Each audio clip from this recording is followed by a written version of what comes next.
নমস্কার বন্ধুরা, আমার চ্যানেল অনুরাধুনীতে সকলকে স্বাগত জানাই। আজ আবারও হাজির হয়েছি নতুন একটি রেসিপি নিয়ে। আজ আমি তৈরি করে দেখাবো রুই মাছের ভাপা। এই ভাপা রেসিপি আমি সম্পূর্ণ আলাদাভাবে তৈরি করেছি। আপনারা বাড়িতে একবার ট্রাই করবেন, আশা করি ভালো লাগবে। আমার এই রেসিপি ভালো লাগলে পাশে থাকার অনুরোধ রইল। রুই মাছের ভাপা তৈরি করার জন্য প্রথমে একটা মশলা তৈরি করে নেব।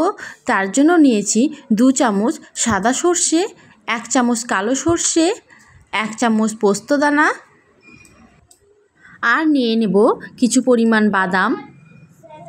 এটা দিলে এই ভাপা রেসিপির স্বাদটা অনেকটাই বেড়ে যাবে। নিয়ে নেব কয়েকটা কাঁচা লঙ্কা, আর নিয়ে নেব খুব সামান্য পরিমাণ নুন, যাতে সর্ষে বাটানোর সময় সর্ষেটা তেতো না হয়।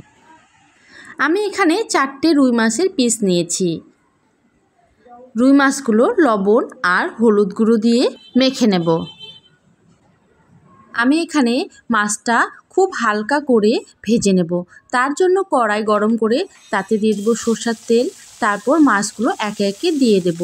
মাছগুলো আমি 2 মিনিটের মতো খুব হালকা করে ভেজে নেব। আপনারা যদি কাঁচাই করতে চান সেক্ষেত্রে লবণ হলুদ দিয়ে মাখানোর সময় সামান্য একটু লেবুর রস দিয়ে দিবেন, তাহলে যে মাছের একটা আষ্টে গন্ধ সেটা আর থাকবে না। দেখুন বন্ধুরা, মাছগুলো খুব আমি হালকা করে ভেজে নিয়েছি, তুলে নেব। সাধারণত মাছ ভাপা রেসিপি না ভেজেই করানো হয়, আমি এখানে একটু ভিন্নভাবে ট্রাই করেছি।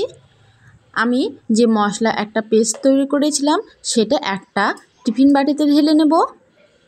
আর এখানে আমি 2 চামচের মতো টক দই নিয়েছি। সামান্য পরিমাণে লবণ দিয়ে টক দইটা ভালোভাবে ফেটিয়ে নেব। এবারে দইটা দিয়ে দেব লবণ। দই আমি ফেটানোর সময় কিছু পরিমাণ দিয়েছি, আবার মশলা বাটানোর সময়ও দিয়েছি, তাই লবণটা একটু ভেবেচিন্তে দিতে হবে। এবার দিয়ে দেব হলুদ গুঁড়ো, শুকনো লঙ্কা গুঁড়ো, আর দিয়ে দেব আধা কাপ পরিমাণের মতো জল। দিয়ে দেব সরষের তেল। এবারে সবগুলো ভালোভাবে মিক্স করে নেব। বন্ধুরা, আমার এই রেসিপি ভালো লাগলে ভিডিওটাকে একটা লাইক করবেন, বাড়িতে ট্রাই করে কমেন্টে অবশ্যই জানাবেন, আর চ্যানেলটাকে সাবস্ক্রাইব করে পাশে থাকার অনুরোধ রইল। এবারে একে একে সমস্ত মাছগুলো দিয়ে দেব। মাছগুলো ভালোভাবে মশলার সঙ্গে মেখে নেব। উপরে কয়েকটা কাঁচা লঙ্কা চেরা ছড়িয়ে দেব, আর দিয়ে দেব সরষের তেল। এবারে টিফিন বাটির মুখটা ভালোভাবে ঢেকে দেব। রুই মাছ ভাপা বসানোর জন্য একেবারে রেডি। এবারে একটা পাত্রে আমি নিয়ে নেব জল, তাতে একটা স্ট্যান্ড দিয়ে দেব। আপনাদের হাতের কাছে স্ট্যান্ড না থাকলে কোনো ব্যাপার না, সেক্ষেত্রে একটা ছোট সাইজের বাটিও দিয়ে দিতে পারেন। আমি এখানে জলের পরিমাপটা ঠিক টিফিন বাটির নিচ অবধি রেখেছি। একদম বেশি জল দেওয়া যাবে না, তা না হলে ভিতরে ঢুকে যাবে জল। এবারে ঢেকে দেব। প্রায় 20 মিনিটের মতো ভাপিয়ে নেব। ফিরে এলাম 20 মিনিট পর। ঠান্ডা হয়ে গেলে এবারে ওপেন করব। দেখুন বন্ধুরা, আমার রুই মাছের ভাপা রেসিপি একেবারে রেডি। কতটা লোভনীয় হয়েছে, আর খেতেও অনেক সুস্বাদু হয়েছে। বাড়িতে এই রুই মাছের ভাপা রেসিপি একবার হলেও ট্রাই করবেন, আশা করি ভালো লাগবে।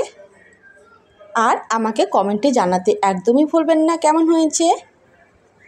গরম গরম ভাতে পরিবেশন করুন রুই মাছের ভাপা।